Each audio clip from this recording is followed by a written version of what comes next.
Deixa eu dizer inicialmente uma palavra pessoal a respeito da mesa. Tenho uma alegria especial em receber dois grandes amigos, Dr. Miguel Reale Júnior, meu companheiro de longa data, e eu tenho no meu currículo uma coisa especial. Foi meu eleitor quando eu usei ser candidato a deputado federal. Que é um pecado que não sei se o Miguel jamais espiará esse pecado. E o outro ao meu lado, o Príncipe Sampaio, que é uma pessoa cuja história nós conhecemos e eu pessoalmente reverencio muito.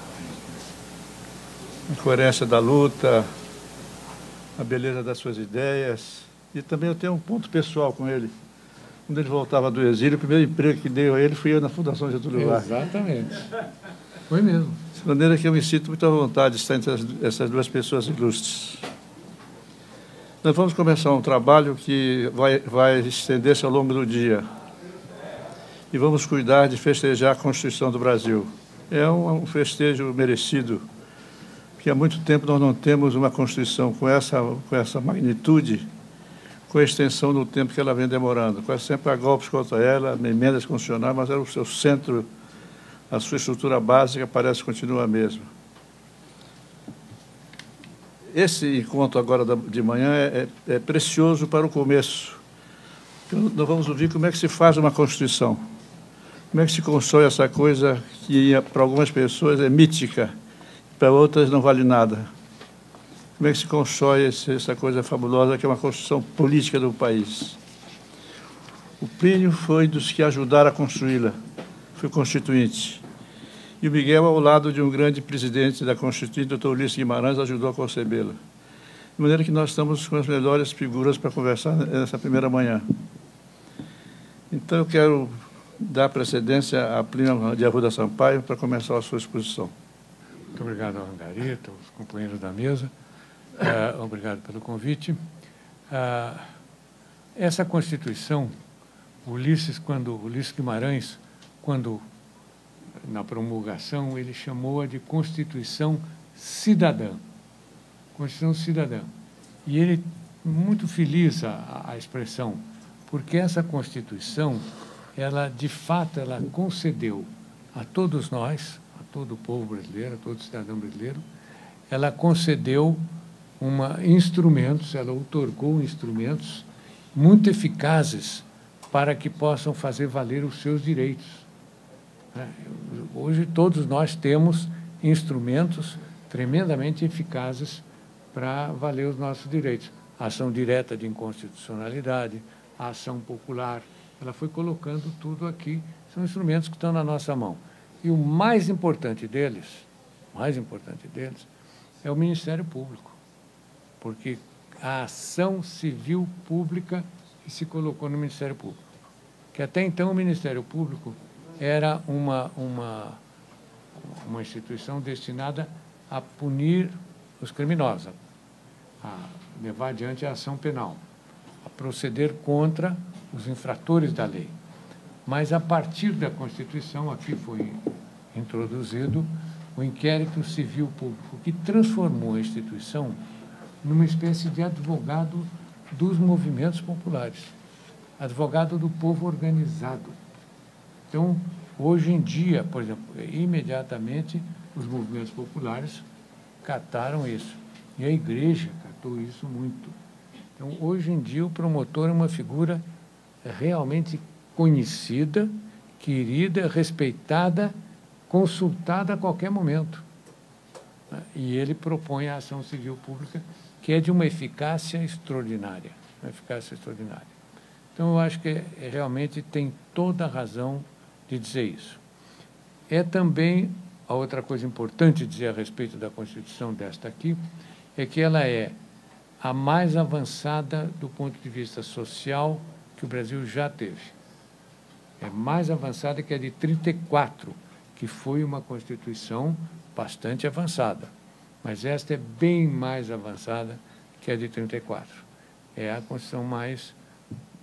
O importante é saber por que razão. Por que razão isto aqui foi mais avançado que o resto? Por uma razão muito simples, chamada participação popular. É impressionante a participação popular a essa Constituinte. E isso se deveu, em grande parte, ao método, ao regimento interno. Eu até tive uma participação boa nisso e tenho grande orgulho dessa participação. Quando chegamos na Constituinte, eu fui designado pelo meu partido, que era o PT naquele tempo, para fazer parte da comissão de elaboração do regimento interno. E aí eu propus, o relator era o Fernando Henrique Cardoso. Aí eu propus ao Fernando, eu disse, olha, Fernando, vamos fazer o seguinte, aqui em geral, o método de fazer Constituição é o seguinte, nomeia-se uma comissão de notáveis, 4 ou 5, né, e um relator que é todo poderoso. O relator manda em tudo. E esse relator, essa comissãozinha, faz um texto completo e entrega esse texto para o plenário. Quando ele entrega esse texto para o plenário, ele, de certo modo, condicionou aquilo que aquela comissãozinha fez. Porque é muito difícil você mudar depois, porque a Constituição tem uma lógica interna. Cada artigo aqui tem correspondência com os demais. Quando você não mexe num capítulo inteiro, mexe em metade da Constituição. Então, o que acontece? Qual é a defesa do relator? Ele diz, olha aqui, se mexer aqui, vai mexer no capítulo tal, no capítulo tal, no capítulo tal. Ora, nenhum capítulo aqui, não há um artigo aqui que não responda a interesses constituídos muito fortes, que foram os outros deputados. Então, ninguém quer que mexa. Aí não passa nada. Não passa nada. E fica uma Constituição daquele tempo. A Constituição de 1946, meu pai era, naquele tempo, promotor de justiça. Ele e um colega, o Dr. Mário Moura, foram ao Rio de Janeiro para defender a inclusão do Ministério Público na Constituição, para torná-lo um órgão constitucional, o que garantia fortemente a instituição. E ele era muito amigo do Mário Mazagão, que era o relator. O Mário Mazagão era o relator, professor da Faculdade de Direito, foi meu professor, e era muito amigo do meu pai. Meu pai chegou lá, mostrou e disse, pois não, João, veja, amanhã passa. Botou, mas foi direto. Não teve nem mexer em nada. Bom, então eu propus ao Fernando, e o Fernando aceitou, o seguinte, vamos fazer diferente. Vamos fazer o seguinte, não tem comissão especial, nada. A elaboração da Constituição começa nas comissões. Formam-se comissões e subcomissões para cada capítulo, para cada parte maior da Constituição. E aí, então, cada constituinte, todos, sem distinção, podem apresentar emendas. Aqui fica um pot-pourri, né? Vai para cá, vai para lá, cada um contra emendas que podem se chocar, que não são compatíveis, não importa. Faz a confusão que for. E depois criou-se uma comissão de sistematização. E essa comissão, então, ela sistematizava, ela expurgava e dava uma homogeneidade ao texto. Aprovada na Comissão de Constituição, o texto ia para o plenário. Isso permitiu uma participação popular enorme. Para vocês terem uma ideia, cerca de 30 mil pessoas, em média, todos os dias na Constituinte. Para entrar no prédio, era um corredor polonês. Cheio de gente. E todo mundo ia nos corredores, ia nos gabinetes para falar com os deputados em favor das suas emendas. Mas foi todo mundo, desde o Supremo Tribunal Federal, do Superior Tribunal de Justiça, até o carteiro, o juiz de paz, as pessoas mais humildes, foram todos. Era uma coisa impressionante. E isso teve um peso enorme, né? E essa turma ficava no plenário. Nesse tempo, muito diferente dos tempos de hoje, a participação popular era enorme. Todo mundo tinha acabado de vindas diretas já. Então, o povo estava habituado a ir para a rua, pressionar, etc. E a CUT não era essa coisa que é hoje, que está na mão do Lula. Não, a CUT era CUT. Era um negócio de uma agressividade enorme. E ia ficar nas galerias e vaiava, jogava moedinha quando votava contra eles. E tinha uma arma poderosíssima, que era o chamado cartaz. Quando o sujeito votava contra, ele tacava o cartaz. O cara, esse votou contra o povo. O que eu ganhei de voto lá, por causa do sujeito que dizia, olha, Plínio, fala para o Lula não pôr, para o sindicato aí não pôr o meu nome, porque, pô, então faça um favor, eu voto com você esse negócio aí, voto, mas com uma condição, você pede pelo menos não pôr na minha cidade. Já tá bom, na sua cidade então não pode. Porque, sabe, meu filho vai para a escola, os colegas chateiam. Tá bem, ganhei muito voto, entendeu? E, com isso, a Constituição pendeu fortemente. É uma pena porque depois ela era espetacular. O capítulo, por exemplo, dos direitos sociais é fortíssimo. Né? Eu já disse o capítulo do Ministério Público, que fornece. O capítulo dos direitos econômicos, a ordem econômica, que foi feito pelo Severo Gomes, pelo senador Severo Gomes, que, aliás, era um senador estupendo. Ele fez um capítulo extraordinário defendendo a economia brasileira, impedindo a entrega das riquezas naturais do Brasil, defendendo o petróleo. Uma beleza. Uma pena porque depois houve na revisão, 5 anos depois, foi um desastre. Mexeram, as coisas mais fundamentais caíram. Ainda assim, ela é um instrumento muito forte, muito forte. Nós, frequentemente, podemos usar. Eu mesmo estou usando agora uma coisa chamada ação popular. A ação popular é uma ação que todos nós podemos colocar. Todos nós, qualquer um de nós. Eu estou colocando uma ação por causa de uma opinião que eu tenho. Eu acho um absurdo que os aviões decolem e aterrissem em Congonhas. Uma vez já caiu fora, matou um monte de gente. Porque é muito dentro, uma pista pequena, um perigo. Dentro da cidade, não se vê isso. Não é? Outro dia caiu um aviãozinho. A questão de 1 mês ou 2. Não fez um desastre, porque é pequenininho, bateu na grade e ficou. Se fosse um monstro, ia a grade e tudo, e tínhamos mais um. Então, pôs uma ação popular, está aqui. Um instrumento dado pela Constituição. Não custa nada, eu não tenho gasto, entendeu? Eu não preciso de advogado para pôr, eu ponho direto. É impressionante. Né? E, de modo que é realmente uma Constituição que teve méritos bastante grandes, bastante grandes.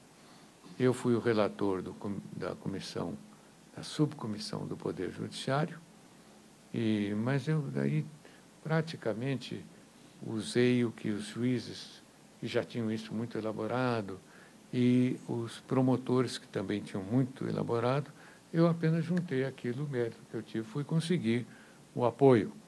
De meu mesmo, nesse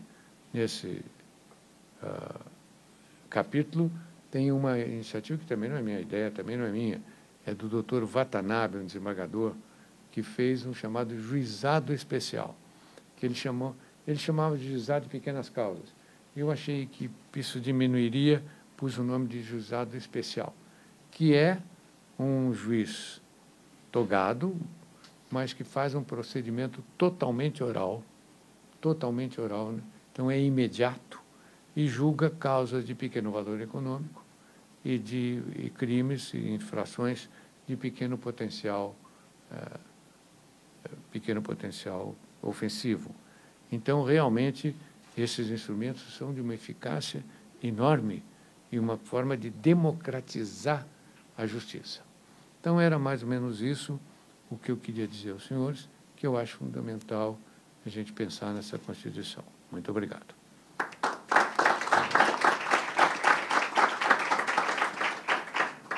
Então, qual é o hábito da escola? Depois da exposição do Dr. Miguel, nós vamos debater o que ouvimos a respeito da Constituição, seja do Plínio, seja do Miguel. Miguel, por favor.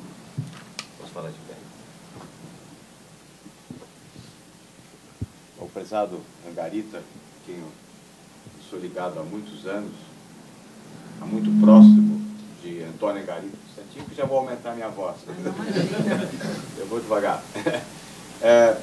Queria agradecer ao Angarita, ao Oscar Guilherme, diretor da faculdade, e a satisfação de estar aqui junto com o Plínio Arruda Sampaio, político ao qual eu admiro pela correção, pela clareza, pela transparência das suas posições. Tive a oportunidade de acompanhar o processo constituinte de forma muito próxima, na qualidade de assessor especial do Dr. Ulisses.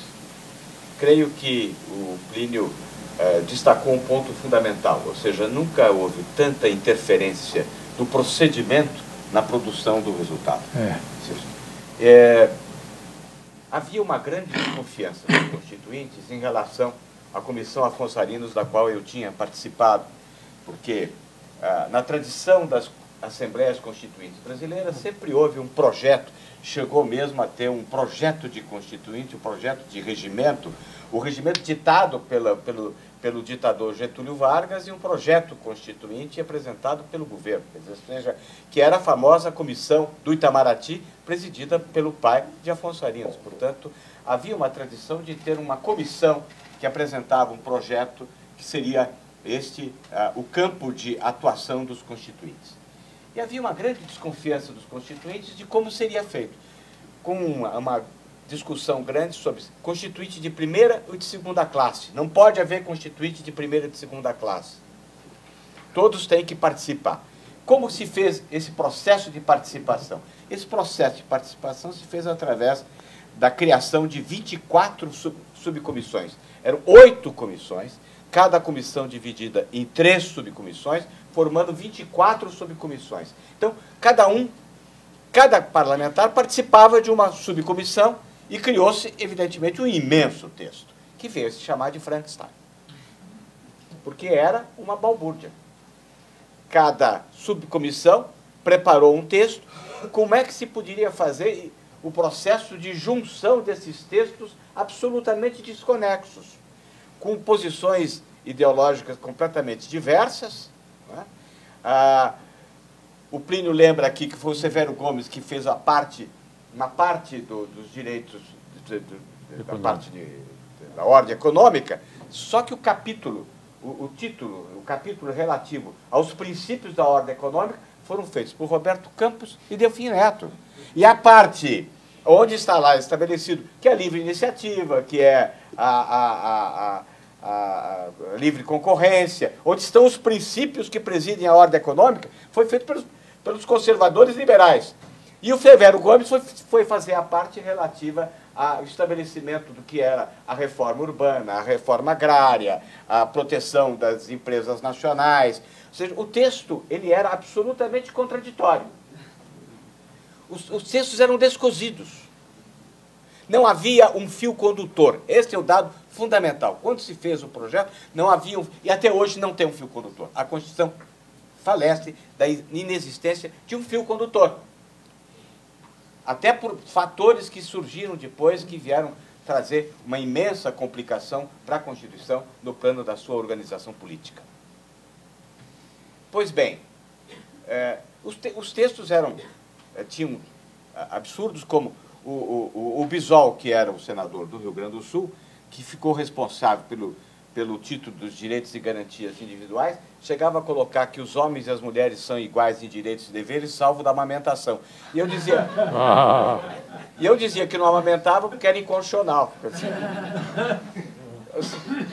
Ou seja, o texto era muito discutido, mas tinha esse processo de participação. Ao lado desse processo de participação interna, havia o processo de participação externa, através das emendas populares. Havia admissibilidade das emendas populares.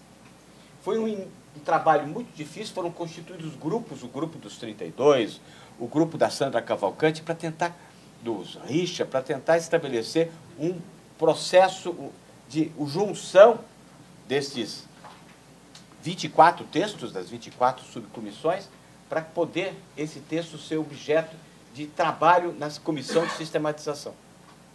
E acontece que acabou havendo, sim, constituinte de primeira e de segunda classe, porque na comissão de sistematização é que se fez o trabalho de depuração, que foi imenso e demorou muito. Imaginava-se que a comissão de sistematização seria um trabalho de 2, 3 meses, foi um trabalho de 6 meses.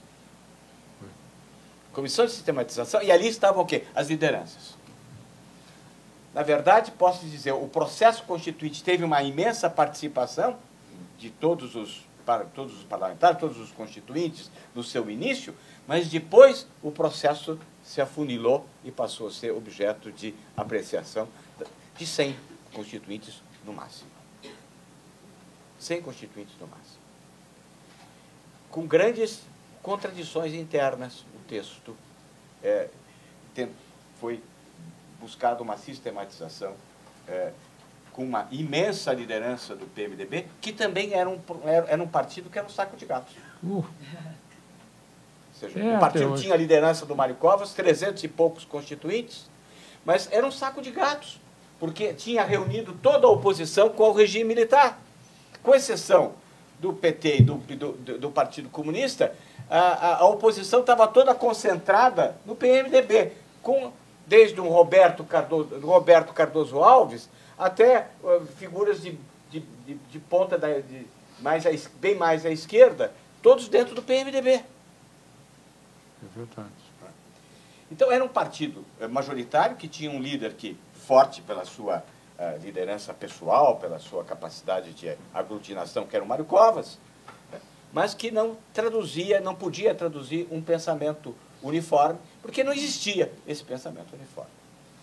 Além dessa participação, digamos, de todos os constituintes nesse processo inicial e das emendas populares, o que havia era uma imensa participação da sociedade organizada.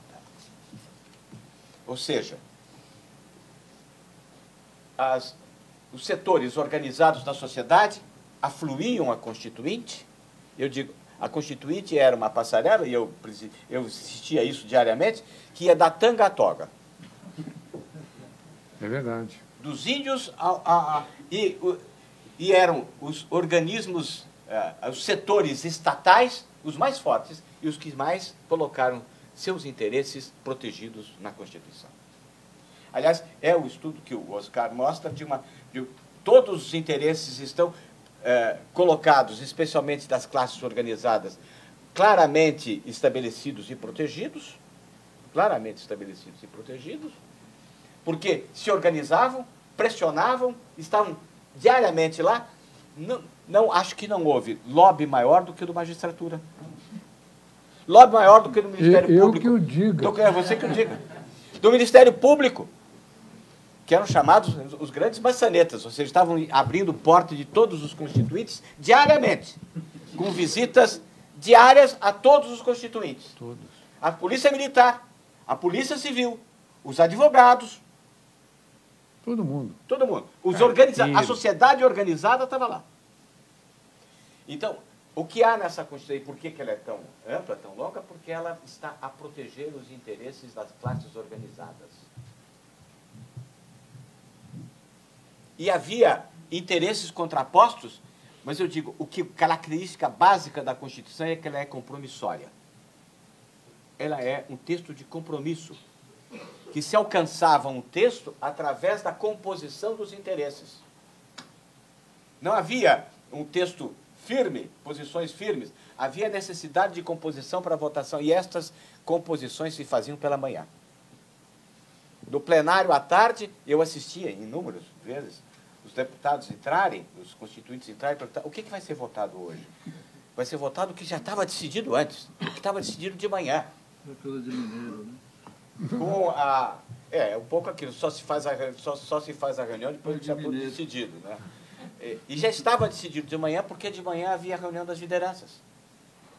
Na manhã havia, na liderança do PMDB, sob a presidência do Mário Covas, que vinha com a lição pronta de casa. Ele examinava todas as emendas que iam ser estudadas naquele dia. Vinha com as suas posições, o PT era representado pelo Genuíno, que era uma cabeça como trabalho regimental e de análise também das propostas das emendas constitucionais. Eu compareci a essas reuniões na qualidade de representante do Dr. Ulisses, e as reuniões se estendiam quase até a hora do início dos trabalhos à tarde, e as emendas que iam ser votadas estavam decididas. Os textos que iam ser apreciados, que iam ser aprovados, já estavam acordados entre as lideranças partidárias. Ah, certo. Quero destacar aqui o seguinte fato. Como é que se estabeleceu esse processo de composição compromissória? Com mudanças regimentais fundamentais, que foram as emendas coletivas, que foram admitidas, e as chamadas emendas aglutinativas, que era possível de duas emendas fazer uma terceira usando palavras das duas. Então não eram emendas, eram remendas, que compunham um texto que atendia o interesse de A, de B e de C, para poder ser votado. E quando as questões não conseguiam ser votadas, jogava-se uma delegação, fazia-se uma delegação legislativa, e a Constituição é prenhe disto, fazia-se uma delegação legislativa, atribuindo-se à lei complementar a efetiva regulamentação da matéria. Por que lei regulamentar? A lei complementar é só são leis estruturais, organizativas, mas não, a Constituição está repleta de referências à lei complementar. Por exemplo, quando se estabelece o direito de greve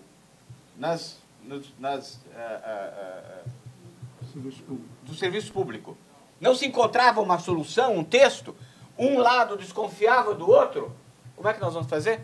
Vamos fazer que vai ser disposto, isso vai ser regulamentado por lei complementar. Por que lei complementar? Porque exige maioria absoluta para aprovação. Então, um lado desconfia do outro. Não se consegue chegar a um consenso. Ou seja, se substituiu uma linha de orientação bem estabelecida pela busca de um consenso compromissório. E quando não se alcançava esse consenso, se jogava para a lei. Isso jogava para a lei complementar. Ou se estabelecia em disposição transitória. Por exemplo, o valor da indenização na despedida sem justa causa. Que era um ponto essencial. Vai haver estabilidade do trabalhador ou não? Não pode haver estabilidade. Porque a estabilidade emperra. Mas tem que se garantir o direito. Que direito? Vamos estabelecer 40% do fundo de garantia. Até que lei complementar venha resolver essa questão. Então, as matérias mais delicadas vinham sendo, portanto, ou objeto das chamadas emendas aglutinativas ou decorrentes de outorga de competência legislativa para a lei complementar. E havia as emendas coletivas. As emendas coletivas, que eram emendas que teriam preferência, e foram emendas importantes, duas emendas fundamentais importantíssimas, foram as emendas do poder legislativo, do parlamentarismo e do presidencialismo. A emenda, que tinha o nome de um deputado parlamentarista, que era a emenda de um deputado famoso do Pernambuco, conhecido deputado do Pernambuco, jurista também, e a emenda Humberto da Nova, que era presidencialista, e infelizmente essa que foi aprovada. Mas havia essas contradições, ou seja, os direitos e garantias individuais eram um imenso avanço, que, aliás, era retirado em grande parte do que vinha da Comissão Afonso Arinos, é o que estava na Comissão Afonso Arinos com relação aos direitos e garantias fundamentais. Com relação aos direitos sociais, era um imenso avanço, mas eu considero que o grande instrumento de revolução social que estava na Constituição estava na ordem social, na seguridade. na universalização da Seguridade Social. Foi. Este foi um ponto fundamental na assistência, nas diversas assistências à família, aos idosos, à criança e adolescente.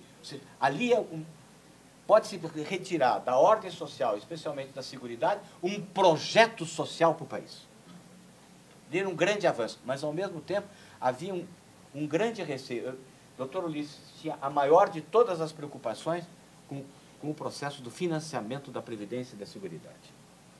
Nunca houve tanta reunião quanto aquelas feitas com Rafael de Almeida Magalhães, então ministro da Previdência Social, com os técnicos, estudos autuariais, para saber se havia condições de financiamento com os meios que estavam sendo dotados pela Constituição, financiamento dos benefícios que estavam sendo otorgados, Exatamente. de assistência à saúde generalizada, de salário mínimo como teto mínimo, como nível mínimo de pagamento dos proventos da aposentadoria. E havia o pior de todos os problemas que não se conseguiu vencer pela força da sociedade organizada foram os benefícios dos funcionários públicos. Há, sim, dois brasileiros de distinção muito clara: os funcionários públicos e os trabalhadores do setor privado. Os funcionários públicos sequer pagavam, sequer tinham desconto da contribuição previdenciária depois de aposentados, que foi reforma previdenciária feita depois. Proventos integrais, enquanto que os proventos da aposentadoria do setor privado, absolutamente minimizados, com tetos bem baixos de remuneração de proventos da previdência privada. Ou seja, o setor público foi altamente beneficiado, porque é altamente organizado e presente na Constituição. Lá estava presente na Constituição o setor público de todas as áreas. Do Banco do Brasil, da Petrobras, todas as estatais tinham as suas delegações diariamente presentes na Constituinte. E o Dr. Ulisses, voltando ao problema da Previdência, fazia estudos autuariais para saber se... Só que, naquele instante no Brasil, havia 20% apenas de pessoas no mercado de trabalho não registradas. Hoje nós temos 50%. É. Então, os dados que se fazia, o levantamento autuarial para saber se havia financiamento suficiente da Previdência, tinha esse gap, essa distinção. Havia 20% de massa de trabalho não registrada. Hoje é 50%.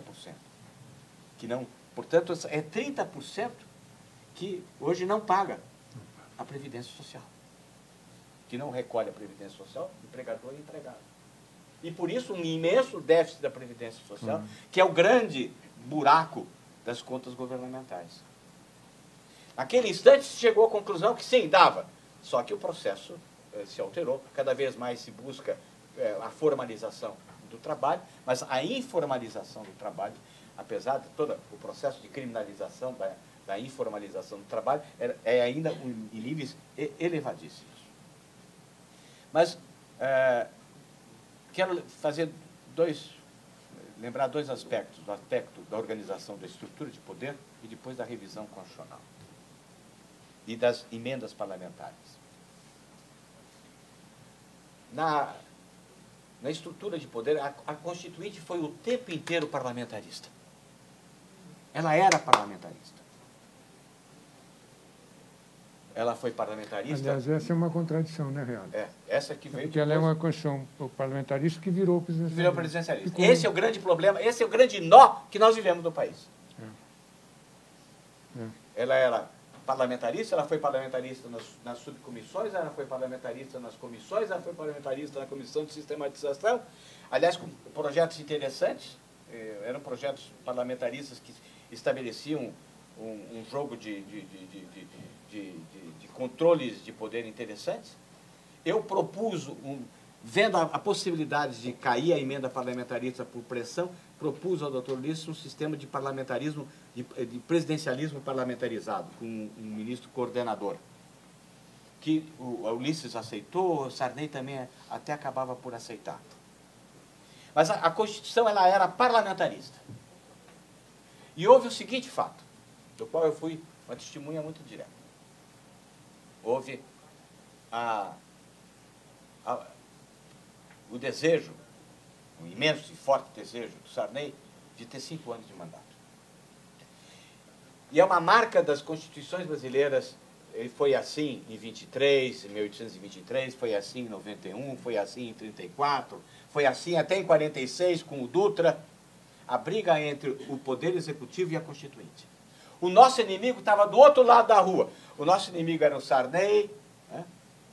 O nosso inimigo diário, constante, era o Saulo Ramos, como seu agente jurídico, tempo integral. Mas o Sarney queria 5 anos porque ele imaginava que teria mais um 5º ano para voltar ao sucesso do Plano Cruzado. Que ele conseguiria o milagre de recuperar a economia e ser novamente o homem do sucesso que foi durante com Dilson Funaro durante o pouco ano de vigência do Plano Cruzado. Ele queria mais um 5º ano. O Mário Covas, no início da Constituinte, houve uma convenção do PMDB e uma consulta informal, mas que todos os convencionais votaram, se deveria haver 4 ou 5 anos para o Sarney. E, majoritariamente, a PMDB votou 4 anos. E o Mário dizia, eu não posso abrir mão, eu tenho uma ordem do meu partido, e o Mário nisso era muito rígido. Tem uma ordem no meu partido que é 4 anos. E não negocio isso. E o Sarney, então, chegou a propor, eu estava na casa de Renato Acho, com o doutor Ulisses, quando toco o telefone, era o presidente Sarney, querendo falar com o doutor Ulisses, e eu chamei o doutor Ulisses, e ele fez a seguinte proposta, que ele aceitava parlamentarismo já com 5 anos. Seria parlamentarismo já, e ele seria um presidente do parlamentarismo. Nelson Jobim e eu fomos encarregados pelo Dr. Ulisses de levar essa proposta ao Mário.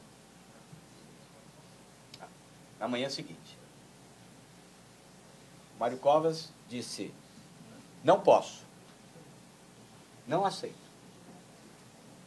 E se dizia, mas o Mário é mais anti-Sarney do que parlamentarista. E ele não aceitou. O Pimenta da Veiga e o Serra também não aceitaram. O Pimenta da Veiga teve uma feliz ideia de sugerir que o Sarney seria um Jango do parlamentarismo. Que ele usaria o parlamentarismo para conspirar contra o parlamentarismo. Não faria isso. Não foi aceita a ideia do parlamentarismo já com 5 anos. O Sarney foi levado, então, a acoplar presidencialismo em 5 anos. E aí começou o primeiro mensalão. Grande mensalão. Que foi a distribuição de canais de rádio e televisão aos constituintes, pelo Antônio Carlos Magalhães, ministro das Comunicações, para votar em presidencialismo em 5 anos. Então a Constituinte, que vinha toda ela sendo parlamentarista, o capítulo do Poder Legislativo tinha sido votado com moção de censura. Já o capítulo do Legislativo, que antecede o do Executivo, tinha sido votado parlamentarista. Entra a emenda coletiva, que era chamada emenda Humberto da Nova, porque ele era o primeiro signatário. Emenda presidencialista. Que ali se uniram todos os candidatos à presidência da República também. Que era o Lula, Paulo Maluf, o Quércia. Não havia partidos, havia chefetes que estavam ali a orientar os seus fâmulos. E passaram a votar o quê? Votaram e venceu o presidencialismo. A emenda presidencialista. Só que era uma emenda do Poder Executivo presidencialista com o Poder Legislativo parlamentarista. Tiveram que fazer, sem votação, um processo de adaptação do texto do Legislativo parlamentarista ao texto do Executivo presidencialista. Olhe se falta ou não falta um fio condutor nessa Constituição. E se formos ver que, com isso, se estabeleceu uma redução dos controles sobre a criação de partidos políticos, sobre o sistema eleitoral, que se estabeleceu seu sistema eleitoral proporcional, que é o nosso imenso desastre, porque são 3.000 candidatos a deputado federal só em São Paulo. Imagine. Porque um número e meio de cadeiras multiplicado por 30 partidos, são 3.000, no mínimo 3.000 candidatos a deputado federal, que concorrem a deputado federal em toda a circunscrição do Estado de São Paulo.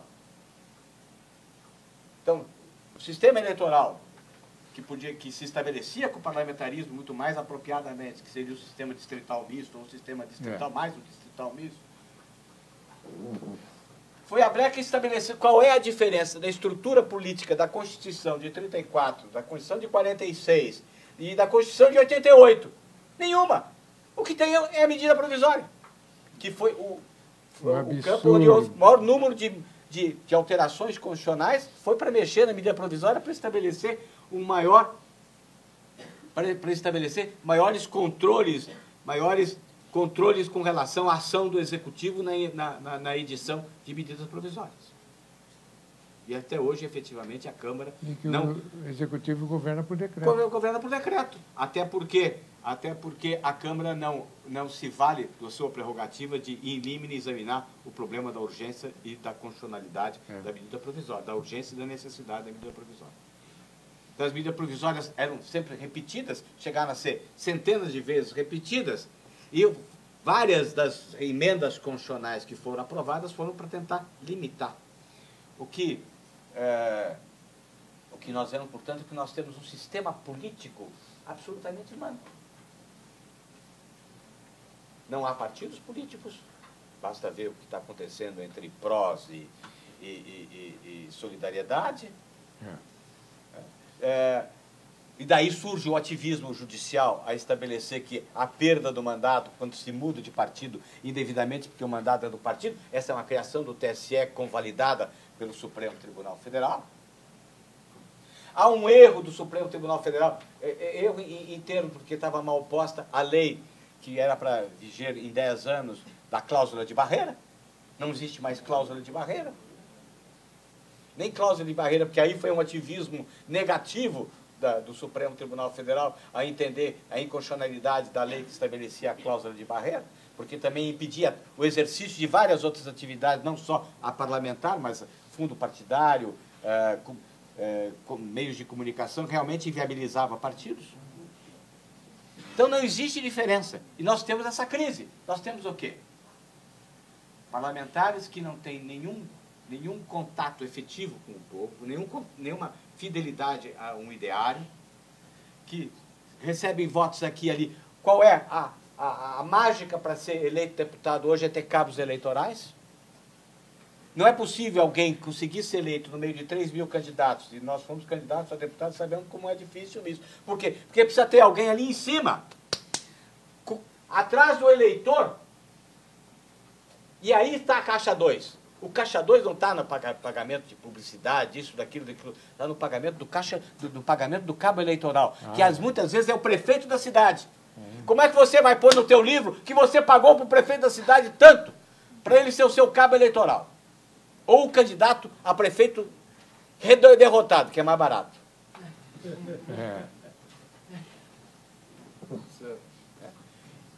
Então, esse sistema eleitoral leva ao processo de corrupção.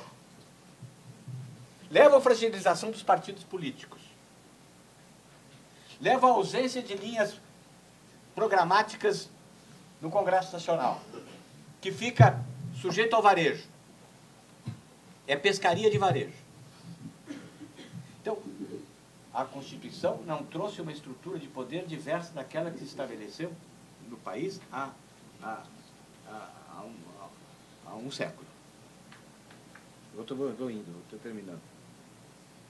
Já vou terminar.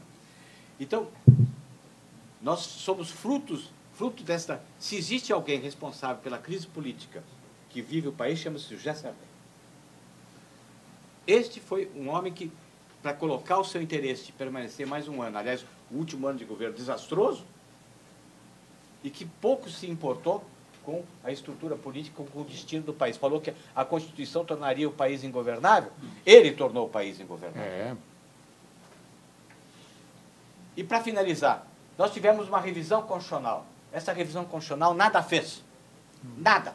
Nem mesmo a ordem econômica, até me parece que muito mais foram emendas constitucionais do início do governo Fernando Henrique, que modificaram aspectos da ordem econômica para tentar desengessar um pouco a ordem econômica, para viabilizar uma modernização dentro do processo de globalização. Mas por que a revisão constitucional não foi avante? Nada. Houve duas emendas. Era uma grande oportunidade, a revisão constitucional, com quórum de maioria absoluta, com a união das duas casas. Por quê? Porque houve uma omissão consentida. Como eu disse no início, essa Constituição ela procurou a proteção dos interesses de setores organizados. Esses setores organizados se organizaram para não mexer na Constituição durante a revisão. Eu não mexo aqui, você não mexe ali. Você não mexe no meu interesse, eu não mexo no seu. A Polícia Militar não mexe na Polícia Civil, a Polícia Civil não mexe na Polícia Militar. Vamos fazer um acordo pela inação? Então, a revisão constitucional, claro, a revisão constitucional não produziu nada porque houve um acordo pela sua imobilidade. Eu não mexo nesse seu interesse, você não mexe no meu. E pronto. E perdeu-se uma imensa oportunidade. Por que se estabeleceu a revisão constitucional? Não só porque Portugal tinha estabelecido, mas porque se tinha tido clara consciência. Primeiro, de que a Constituinte passou a vergonha da aprovação do sistema presidencialista e, por isso, promoveu o plebiscito de presidencialismo, parlamentarismo, porque estava envergonhada, que se sabia comprada. Se sabia comprada. Nunca houve o sentimento de tanta frustração quanto no dia seguinte a votação da emenda presidencialista, porque a Constituinte tinha consciência de que tinha se vendido.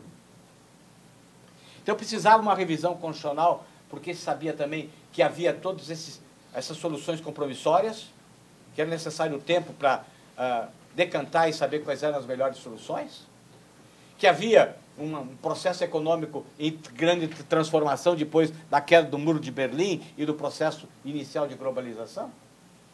Mas nada foi feito, porque os setores organizados da sociedade combinaram de não mexer na Constituição para deixar prevalecentes os seus interesses setoriais.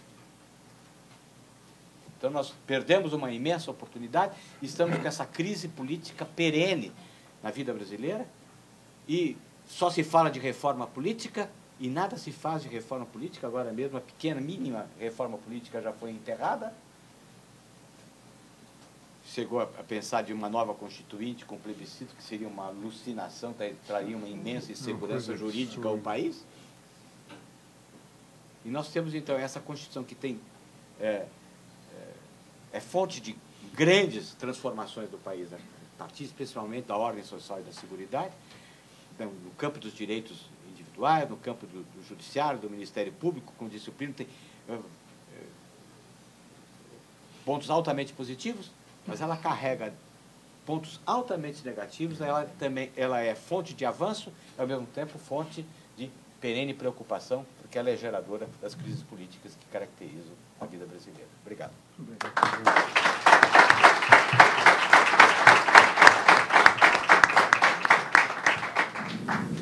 Quero dar boas-vindas ao professor Flávio Berrebach, que também viveu esses momentos patrióticos do Brasil.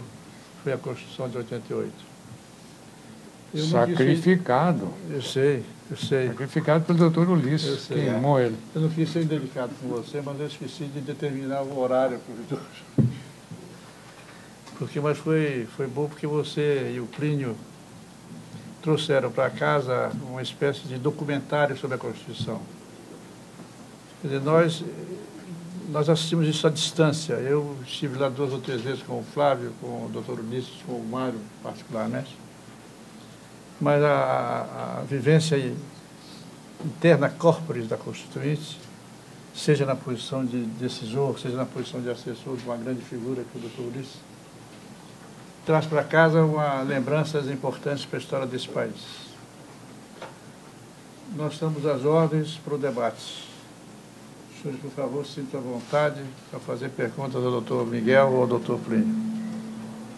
Por favor. Bom dia a todos. Plínio, Miguel, Antônio. Meu nome é Lucas, sou aluno da graduação, terceiro ano, e foi citado pelos dois o processo de negociação de interesses na Constituinte. O aluno de graduação pouco tem contato com o processo político de formação da Constituição. Ele tem contato com a Constituição já posta. Eu tenho uma curiosidade, uma dúvida, como é que foi, em detalhes, esse processo de conseguir colocar posições antagônicas dentro da Constituição, que permanecem até hoje. Então, por exemplo, nós temos uma Constituição extremamente democrática, cidadã, que garante direitos fundamentais, mas, ao mesmo tempo, por exemplo, coloca coisas como crimes hediondos, a polícia militar é um braço auxiliar do Exército, que é uma coisa muito estranha para uma Constituição que estava saindo da ditadura militar, que é quem vai ser o braço da lei, é um braço auxiliar do Exército. O Exército quase não tem participação nas instituições democráticas, mas a polícia... Então, eu gostaria de saber, não se limitando à polícia militar, mas como foi esse processo de negociação e como essas coisas se estabeleceram. Se foi um acordo geral num dia ou se foi simplesmente colocaram ali e deixaram. Obrigado. O que eu posso dizer é o seguinte: esse processo de entendimento era feito passo a passo, a cada capítulo, a cada proposta. A Constituição ela é efetivamente contraditória. Eu digo o seguinte: ela é uma Constituição que desconfia de si mesma. Ela declara os direitos individuais, mas não acredita na declaração dos direitos individuais e precisa reforçar esses direitos individuais através da incriminação. É um pouco uma esquerda punitiva que está ali presente. O crime de hediondos era uma ideia do deputado presidente do PTB de Santos, o Gaston Henrique, que dizem que ele namorava Tutu Quadros. Esse sim era um crime hediondo.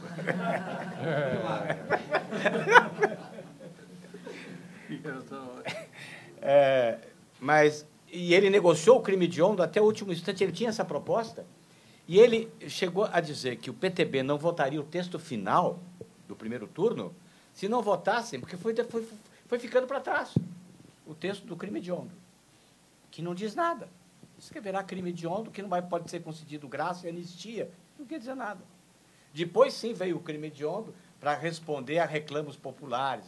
Mas existem lá criminalizações absurdas, como o racismo, o crime de racismo é imprescritível.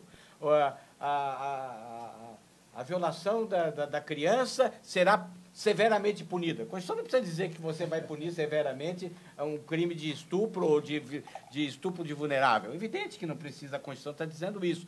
Mas era a Constituição que desconfiava de si mesma. Ela virava punitiva. Ela declarava direitos, ao mesmo tempo ela era punitiva.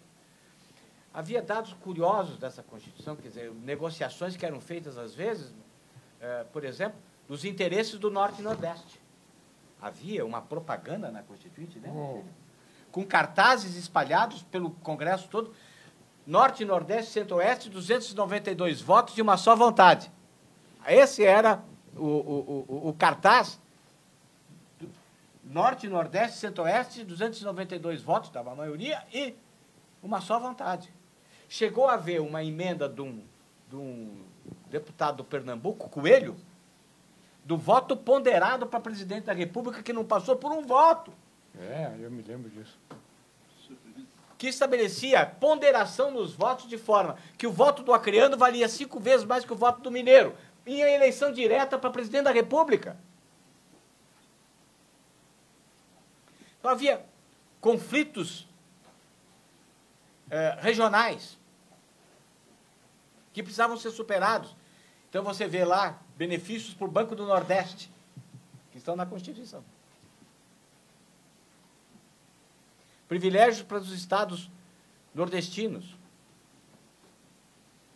O processo de negociação tinha problema das Forças Armadas. A Polícia Militar está bem reduzido o seu papel, mas realmente também não se pode dizer que a Polícia Militar não será uma força auxiliar do Exército, porque o Exército não existe.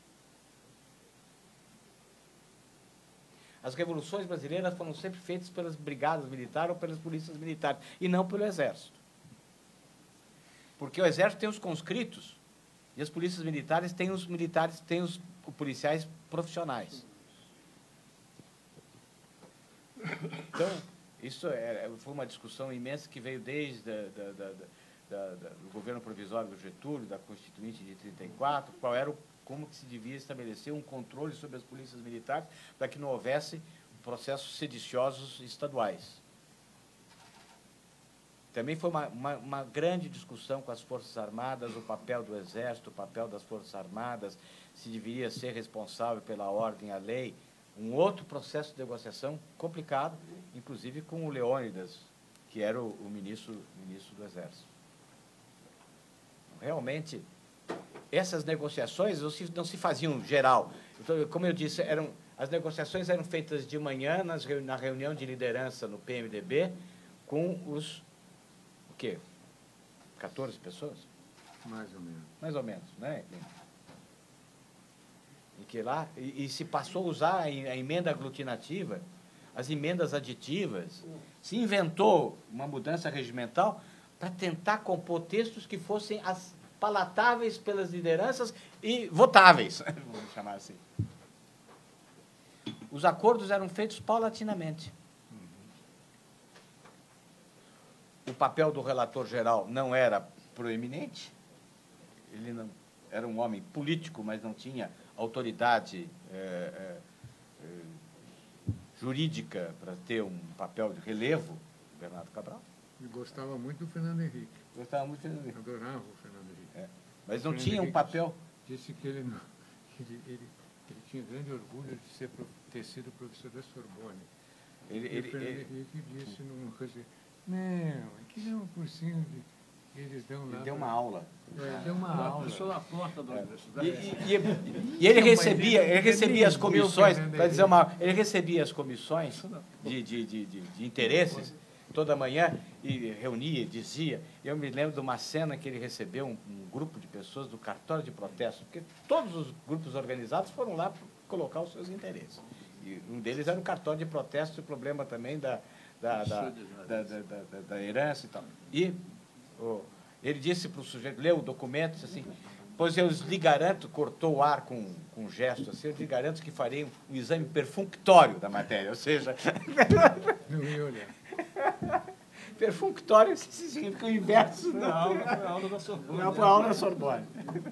Em suma, só para te responder, não existia um processo de acordo geral. Né? Os acordos eram feitos a cada passo, a cada artigo, de acordo com os interesses, sendo os interesses os mais diversos. Por isso compromissório. Por isso o texto do Oscar é perfeito a analisar a Constituição. Você é o diretor, eu tinha que elogiar. Uma pergunta aí, não? Meu nome é Gilberto Magnani, eu sou empresário aqui em São Paulo. E eu tenho duas perguntas, uma para o Dr. Plínio, que eu sempre admirei muito.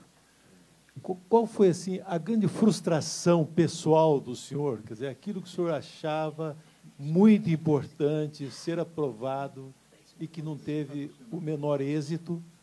E o doutor Miguel Reale, o senhor comentou, se eu entendi bem, me deixou até preocupado, né? Que as coisas eram decididas de manhã e que, à tarde, chegava lá um constituinte e perguntava o que vem agora, quer dizer, totalmente ausente de um documento tão importante que é a Constituição Federal. Quer dizer, chegava lá sem saber o que ia acontecer. Né? Um deputado que sai de São Paulo, do Rio Grande do Sul, do Amazonas, um constituinte, né, vai até Brasília e não sabe o que vai acontecer à tarde. Quer dizer, eu acho, se eu entendi bem, eu acho isso horrível como cidadão. São as minhas perguntas. Muito obrigado. Olha, para mim a frustração maior foi o parlamentarismo. Foi perder o parlamentarismo. Porque Fernando chegou para mim um dia e disse uma coisa que era certíssima, disse, Plínio, esse país precisa ser parlamentarista, porque se não tiver parlamentarismo, não tem partido. Você veja, nós somos 300 e tantos deputados aqui dentro, tem maioria absoluta. Se nós reunimos de manhã, fazemos uma Constituição, trazemos aqui de tarde e aprovamos. No entanto, esse cidadão, que nem é um grande líder, é um sítio que ficou aí meio herdado, ele resolve ter 6 anos para o Congresso. Estupora todos nós. Ganhou de nós estourado. Entendeu? De modo que ou é parlamentarismo ou não, dificilmente será uma democracia forte e tal. E eu concordei, todo mundo concordou ali e tal. Mas não teve jeito. Foi Tristônio foi a minha maior... né? Um trator. Não sei quantas emissoras de televisão e resolveu o assunto. É o mensalão das televisões, direto, assim, pá. De modo que foi a minha frustração maior. Eu compreendo a sua preocupação, mas não há como todos esses constituintes terem efetiva participação e conhecerem todos os dados e detalhes dos assuntos técnicos e que estavam sendo votados e decididos. Na verdade, os constituintes, aquela zona cinzenta, o grande, né, os anônimos de qualquer congresso, ainda mais na Constituinte, aquela massa cinzenta que não tinha maior participação, seguia a votação de liderança. O PDT vota assim, o PMDB vota assado. Ele votava de acordo com a indicação Havia, às vezes, propostas de emendas, ia sustentar uma emenda, mas aí prevalecia a posição do relator e a posição dos partidos políticos. Ele não tinha, se ele quisesse acompanhar, ele poderia saber qual vai ser o que é a pauta de amanhã e ir se inteirar. Mas, primeiro, ele não tinha nem arsenal próprio de conhecimento, de interesse, de o que vai ser votado no capítulo da saúde. Então, realmente, qualquer grande reunião acaba tendo decisões em petit comité. É o pequeno grupo que vai acabar tomando decisões que têm maior participação política, que tem chamados relevo. Cardeais, né? Os cardeais. Isso é natural de qualquer grande assembleia. Tanto que fala, é o cardeal e o baixo clero. É o baixo clero. É isso, exatamente o baixo clero. Não existe, não era uma exclusão, era a natureza das coisas, infelizmente. Mas eu não falo em exclusão, eu falo de saber o que está acontecendo.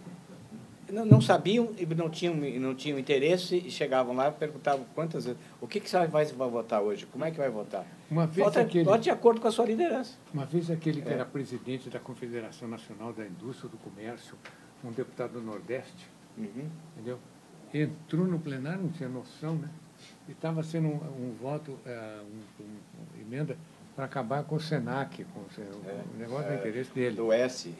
E ele chegou para o Genuíno e perguntou, o que estão votando? Estão aqui a favor. O cara, pá, votou contra. Aí ele foi lá, senhor presidente, eu me enganei, me enganaram. Tinha noção. Votou ali. Mário Shapiro, professor aqui da AGV, queria fazer uma pergunta para os senhores sobre a reforma política. Olhando, da perspectiva dos senhores que vivenciaram a Constituição, fica aquela sensação de uma espécie de sensação Manuel Bandeira, né? Quer dizer, o sistema político todo que poderia ter sido e que não foi. Mas olhando hoje, o sistema político ele funciona com alguns custos, né? Talvez a opacidade seja um grande custo, mas ele funciona. Então, é isso que eu gostaria de saber. Qual é a agenda de reforma política? Porque a medida provisória, que é a grande diferença em relação à Constituição de 46 e à de 34, talvez seja o que garanta poder de ação do Executivo e não impeça que se coloque que se promova um imobilismo no país. As relações entre o Executivo e o Parlamento, que são ruins, são opacas, etc., mas nenhum dos presidentes da República até hoje vivenciou, pós-Constituição de 88, uma paralisia decisória. E achei interessante a construção que o professor Miguel Reale colocou do presencialismo parlamentarista, porque, de alguma maneira, é mais ou menos como a gente tem funcionado. A diferença é que, estou aqui arriscando uma provocação, ao invés dos gabinetes caírem por completo, as crises se localizam no varejo em alguns ministros. Então, no governo Itamar Franco cai o Henrique Argrives, depois no governo Fernando Henrique caem alguns ministros, no governo Lula as crises são normalmente centralizadas na Casa Civil. Então, quer dizer, será que a gente não construiu um parlamentarismo presidencialista, ou coisa que o valha, dirimindo crises no varejo e garantindo o poder de agenda via medida provisória? Enfim, quer dizer, foi o que conseguimos. Eu vou responder a questão da reforma política. A reforma política, primeiro, não tem reforma política enquanto foram o PSOL e os partidos socialistas não foram para o poder. Não fazem mesmo. Porque eles fazem... eu assisti não sei quantas reformas políticas. A reforma política é feita com um negocinho de somar, com maquininha de somar. O cara olha lá e diz, isto aqui eu ganho voto ou perco voto? Sou contra. Eu ganho voto, a favor. É batata. Entendeu? Então, por isso é que vem. Numa vez você pode pôr a cara, fazer outdoor. Na outra não pode fazer outdoor, porque lá não interessava.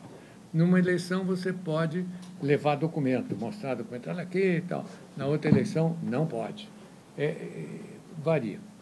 Reforma política nós faríamos, quando chegarmos lá, num artigo só, financiamento público de campanha. Financiamento público de campanha. Só dinheiro público de campanha, punição para o candidato que usar dinheiro particular. Não faz a reforma de dinheiro público, o dinheiro não é entregue ao candidato, ele fica na Justiça Eleitoral, a Justiça Eleitoral regulamenta o que pode ser gasto, o quanto pode ser gasto em cada coisa, e aí então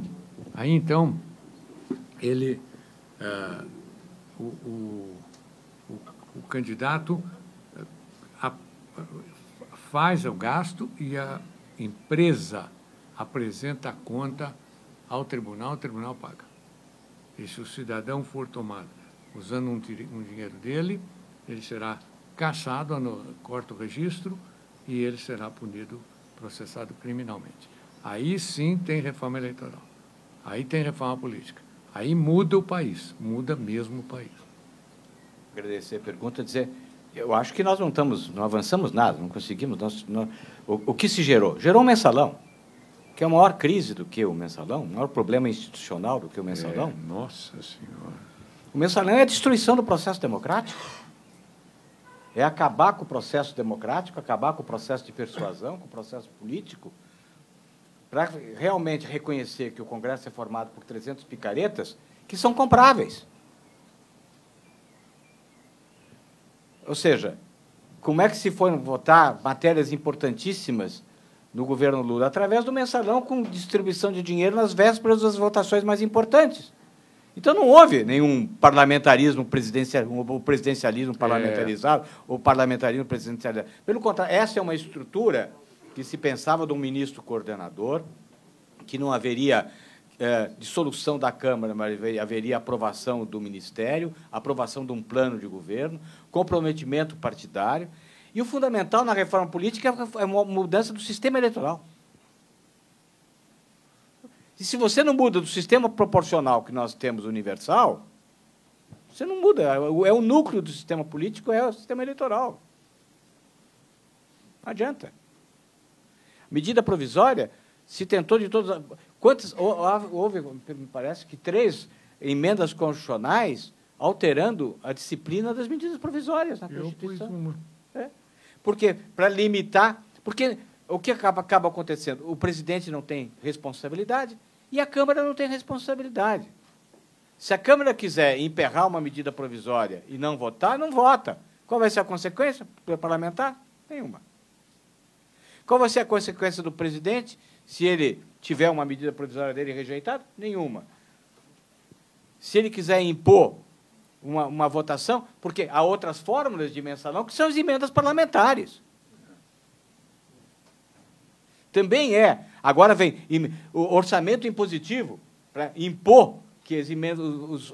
E pior ainda. Ou seja, não se avançou nada, pelo contrário, só se está aí a tentar acomodar interesses subalternos. O que é o parlamentar hoje? Já era antes. O que ele é hoje, mais ainda? Um office boy de luxo, que vive nas antessalas dos ministérios para conseguir ponte para o município que ele representa, ou do qual ele é oriundo, para conseguir vantagem para o setor ao qual ele está ligado. Então, a vida política ela não existe como ideário, como consistência, como proposta, não existe.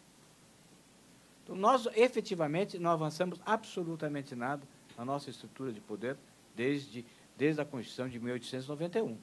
Não tem uma. E tem outros problemas, outro grande entrave era o problema federativo, o problema da distribuição do bolo tributário, que aí sim o Sarney foi completamente omisso e deixou o bolo tributário ser passado para estados e principalmente para municípios, e daí o que faz a União para não ter a divisão do bolo tributário? Cria contribuições, porque as contribuições não são objeto de fundo de participação. Então, ou seja, quantas medidas precisariam ser mudadas para reconstruir politicamente o novo pacto federativo, para reconstruir essa relação executivo-legislativo na base da responsabilidade? E nada disso existe. Nós estamos levando? Estamos levando. Mas com crises contínuas.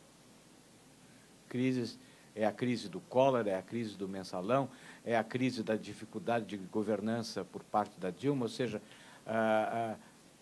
não existe trânsito de ideias, não existem partidos políticos.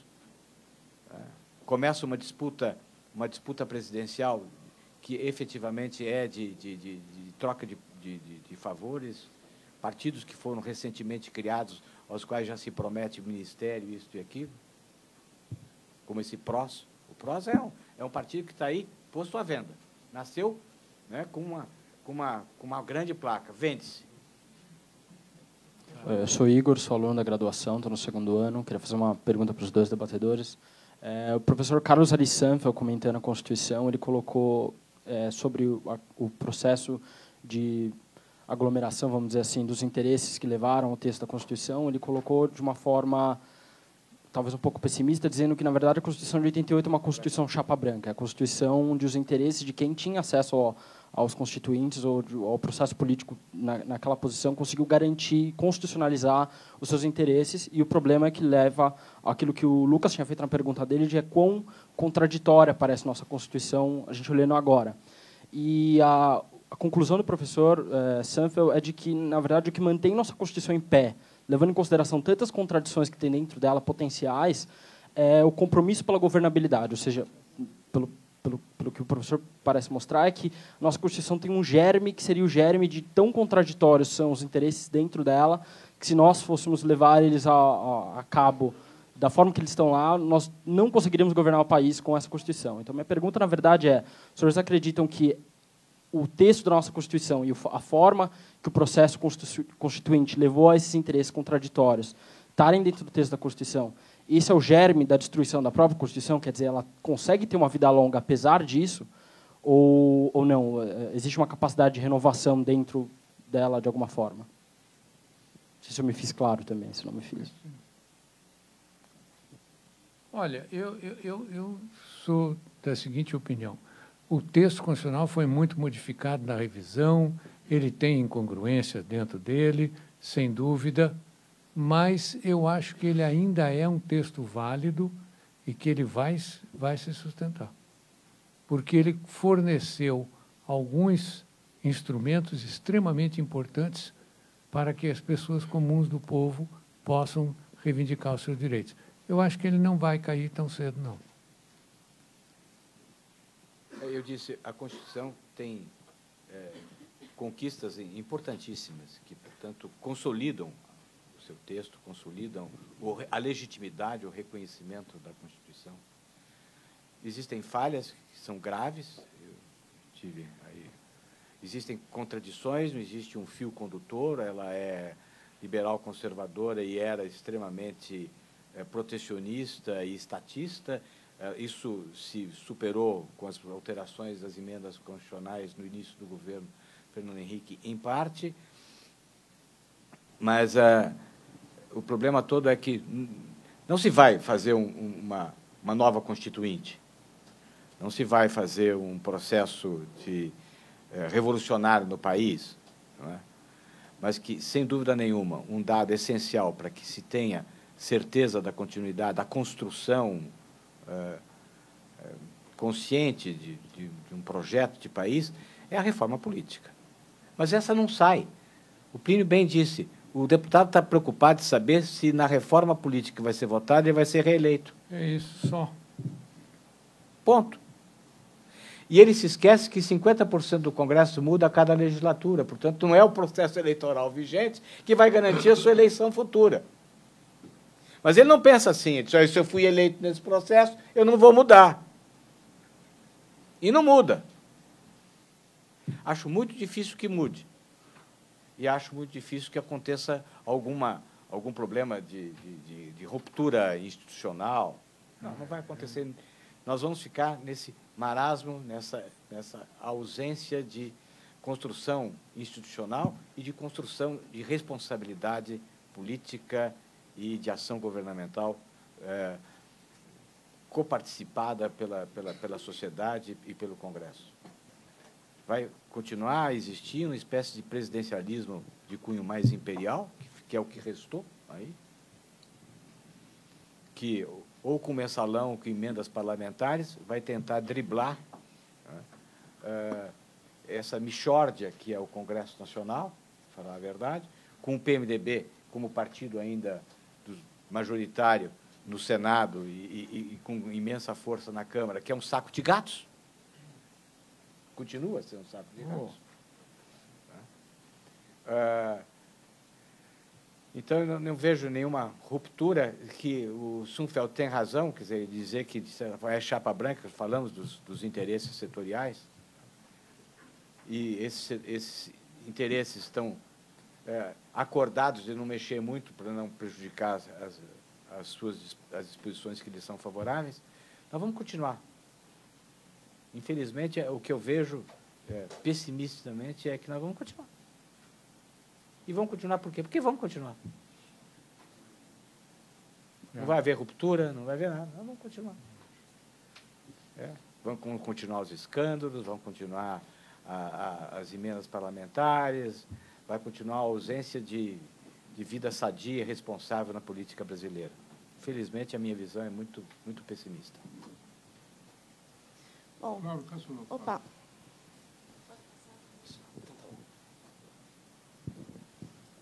Eu gostaria de perguntar se existe alguma proposta de reforma política que possa ser homogênea, unitária, metapartidária e com a qual a maior parte do povo esteja, desde logo, de acordo.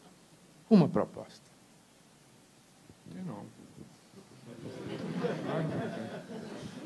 Porque os interesses são muito divergentes, né? Claro, não tem, não. Não tem. E não é possível avançar uma?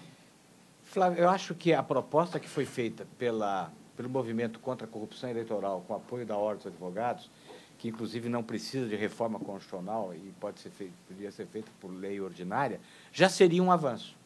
E podia ser feita por lei ordinária, com 2 votações, com sistema proporcional, portanto não precisaria mexer com 2 votações, a votação primeiro no partido e depois nos candidatos, ou seja, cada partido teria já definido o número de candidatos proporcionais aos votos que recebeu e um segundo voto em nomes, já seria um avanço. Mas nem isso foi aceito. Então, se uma proposta que era sadia, que era por lei ordinária, que não era por reforma constitucional, portanto, mais fácil de ser aprovado, que tinha apoio popular, que conseguiu várias assinaturas, como o da Ficha Limpa, é o mesmo movimento que dirigiu a Ficha Limpa e tal, não consegue levar avante? Então, você vê que é difícil, né? Se nenhuma proposta como essa... Será que eu poderia adiantar uma? Sim. Olha, eu nunca vi, ao longo de toda a vida, nenhuma proposta a favor da corrupção. A favor? Da corrupção. Nunca vi. Nunca vi nenhuma proposta que seja a favor do câncer. Nunca vi uma proposta contra as criancinhas. Nunca vi. Então, o pressuposto é de que todas as... Fome zero, nunca vi fome 90, nunca vi nada disso. Agora, considerando que, desde a República, o Brasil adota o sistema de separação de poderes, e considerando que o Brasil é uma república presidencial, e independentemente das posições de cada um de nós, mas considerando que o Brasil é uma república presidencial, que adota, desde o artigo 2º da Constituição, o sistema de separação de poderes, não parece uma incongruência um deputado e senadora assumir um ministério, uma secretaria de Estado, e servir simultaneamente a 2 poderes? Não seria uma evolução política se houvesse um consenso de que deputados e senadores não podem servir ao Poder Executivo? É como nos Estados Unidos. Pergunto se a Constituição, que procurou tudo prever e tudo prover, e que, somando todas as emendas, hoje dá mais de 2.000 incisos, artigos, alíneas e parágrafos.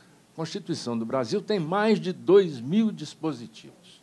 No artigo 2º, trata da separação do poder, mas não diz que quem tem um pé num barco não pode ter no outro. Eu estou de acordo. Podia ser, mas não resolveria o problema. Mas seria um avanço político. Não passa nem a pau. Mas não passa. Exatamente porque é um avanço, não passa. Não passa nem a pau. Bom dia. Bom dia. Eu gostaria de saber a opinião dos debatedores sobre o processo de revisitação que o Supremo faz do momento constituinte. E pega um momento muito específico, que foi a recente decisão sobre a união homossexual, né? Entendemos porque algumas coisas que estão na Constituição parecem estar ali um pouco incoerentes, num lugar estranho. O processo de amarração foi muito complexo e muitos interesses precisaram estar ali representados.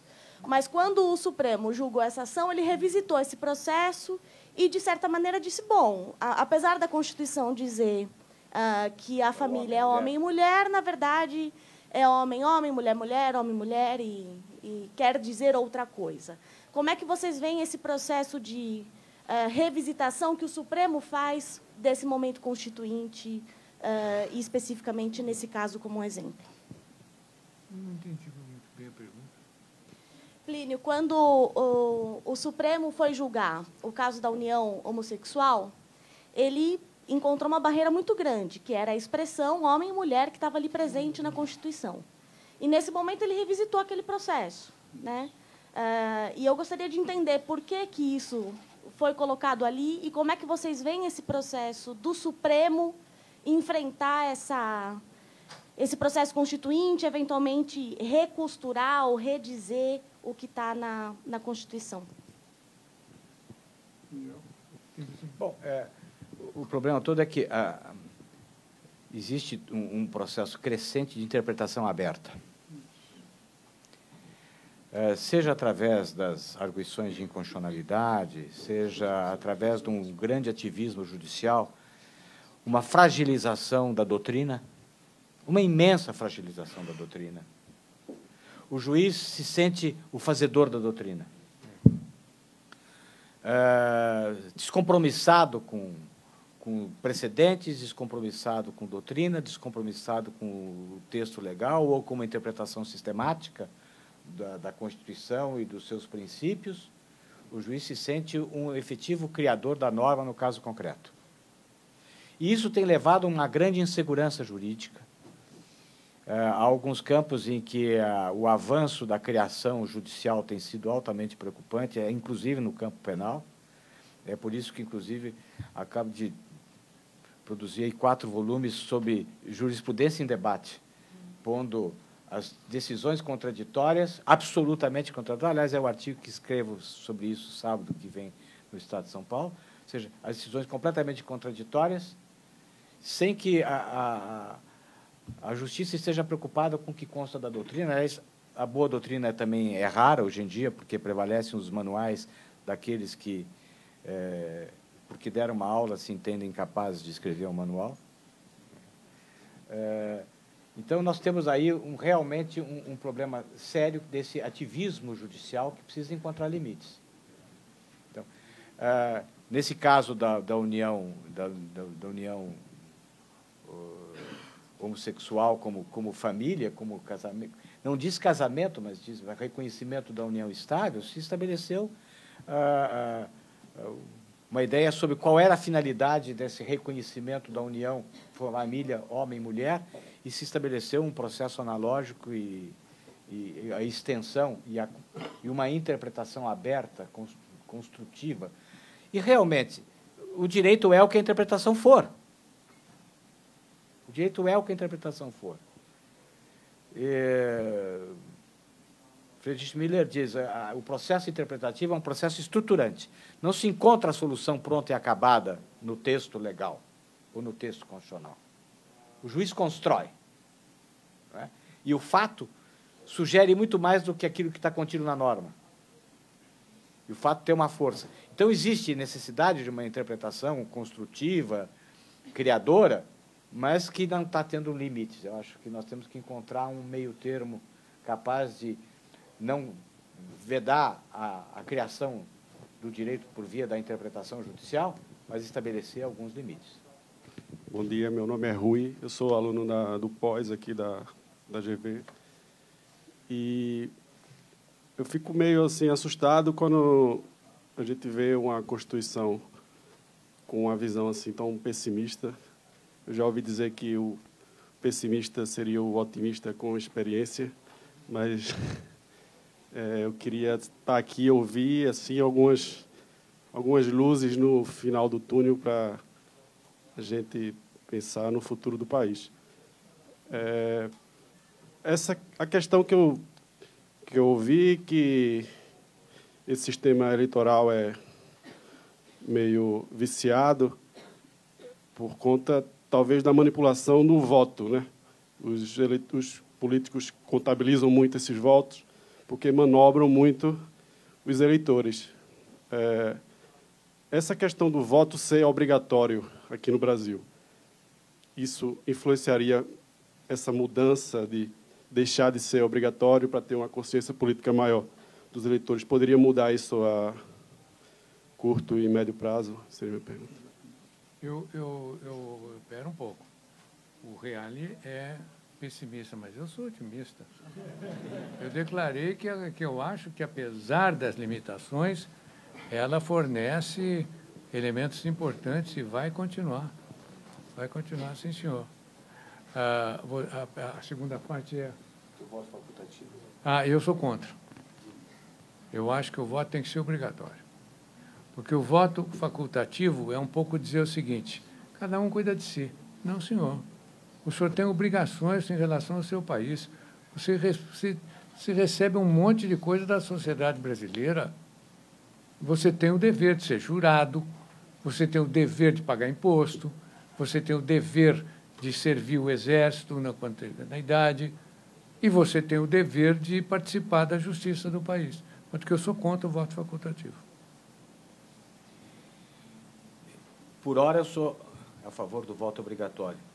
Por quê? Porque nós temos um país com um nível de participação, de consciência política muito baixo. Baixíssimo. Não vamos esquecer que 80% da população brasileira é analfabeto funcional. Ou seja, só o processo político que pode levar a uma maior conscientização. Mas não adianta eu ter o voto obrigatório ou o voto facultativo se eu não tenho uma mudança do sistema eleitoral. Porque, com esse sistema eleitoral, o sujeito vota, né, no churrasqueiro do vizinho que sugeriu que ele tem um sobrinho de um parente que é candidato. E ele vai lá e vota nesse camarada. Ah, não tem noção.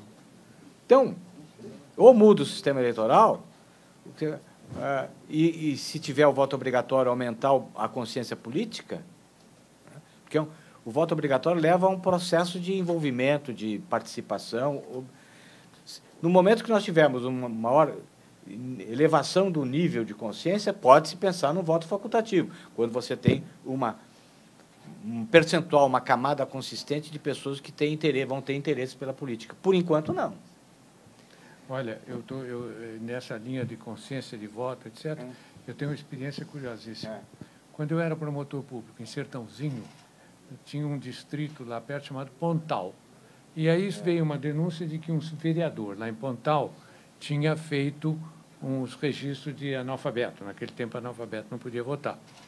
Então, o juiz determinou que a gente fizesse uma verificação. Chamou todos os eleitores desse distrito, era um distrito pequeno, não era muito grande, e convocou todos nós, cada um de nós sentou numa carteira, o sujeito vinha ali e dizia, leia um texto, cara, uvo, viu a uva, não, ele sabe ler. Escreve aí. Eu me lembro de um homem fortíssimo, um trabalhador rural fortíssimo, ele começou a escrever, começou a suar, depois ele olhou para mim e disse, ô doutor, esse troço aqui é pior que Guatambu. É mais pesado que inchada. Esse eu merecia votar várias vezes. Várias vezes, não uma só. Aí, então, depois de um certo tempo, eu virei para um cara e disse, diz uma coisa, quem é o presidente da República? Getúlio Vargas. Getúlio tinha morrido fazia um ano. Eu falei, vai. Aí eu achei estranho. Comecei a perguntar para todos os que vinham. Olha, as perguntas eu não estou lembrado exatamente, mas mais ou menos o seguinte. Acertaram uns 5, 6%. E o grosso, uns 30% deles, 40%, o meu é o do Carolinho. Eu falei, quem é esse Carolinho? O dele é o do Carolinho. Aí disse, ele é o vereador daqui. Ele dá um negócio para ele e ele vota. Entendeu? Ele não sabe nem quem é. Quando eu cheguei ao Chile, eu lembrei disso, porque eu fui trabalhar eu fui por causa da reforma agrária, né? Eu trabalhava na FAO, na reforma agrária. Então, eu visitava muitos camponeses e tal. Me lembrei, cheguei para um sítio e disse, vem cá, quem é o presidente da República? Dom Eduardo Frei Montalva. Ele sabia o nome e sabia o sobrenome. Era o presidente do exercício? Não erraram, nenhum errou. E vários me disseram o seguinte, Dom Eduardo Frei Montalva, pero eu não votei por ele, porque eu sou comunista e votei por Allende. Então, nenhum errou. É a diferença entre o Chile e o Brasil. Aqui, já era diferente. Que nem um primo meu chamado Rui Soneira. O Rui Soneira só se interessava por namorar. Eu não tinha a menor noção. Mas nada na vida. Então, quando chegava na eleição, ele chegava, quem que tem que votar para o 11 de agosto, né? Quem que tem que votar? Toma aí, Rui. E o Rui punha lá dentro. Um dia o Rui, sempre carregado, disse, o Plínio, quem é? Eu falei, não pode, Rui. O voto é secreto. Olha, nós chegamos ao termo da reunião aqui. Eu quero fazer algumas pequenas observações. Primeiro, a bonomia que nos reuniu aqui a respeito de uma eventual controvérsia surda, né, latente. Secreta. Com uma boa votação.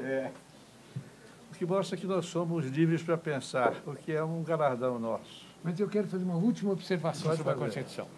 Muita gente critica essa Constituição, dizendo que ela é excessiva, que ela tem um montão de matéria que não é constitucional. Aí eu fiz uma pergunta. O que é constitucional? Quem diz o que é constitucional? É o constitucionalismo? Quem? Por exemplo, a Inglaterra é um país que tem uma Constituição conhecida, né? Porque foi a primeira. No entanto, lá tem um artigo que diz assim: o Duque de Norfolk tem o direito de se sentar 2 cadeiras ao lado esquerdo do rei nas apresentações públicas. Está na Constituição. É constitucional. Então, para mim, entrou aqui, é constitucional. E eu pus tudo que pareceu, pus aqui dentro.